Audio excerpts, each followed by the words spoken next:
And here's I'll show you how to add multiple fingerprints in your Samsung Galaxy phone. Go ahead and launch the settings app in your phone, and here go down and tap on lock screen. In lock screen settings, here you find fingerprints option. Just tap on that.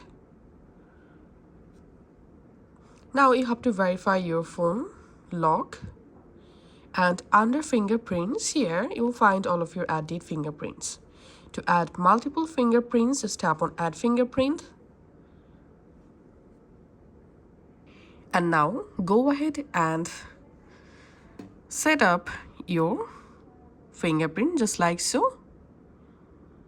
Place your finger on the sensor.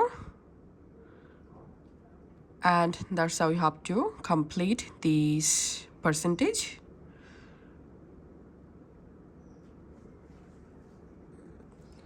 Once you added, tap on done. And as you can see, I've successfully added total 3 fingerprints in my phone. And at the same time, we can add up to 3 fingerprints, and this is how we can actually do it. Thanks for watching.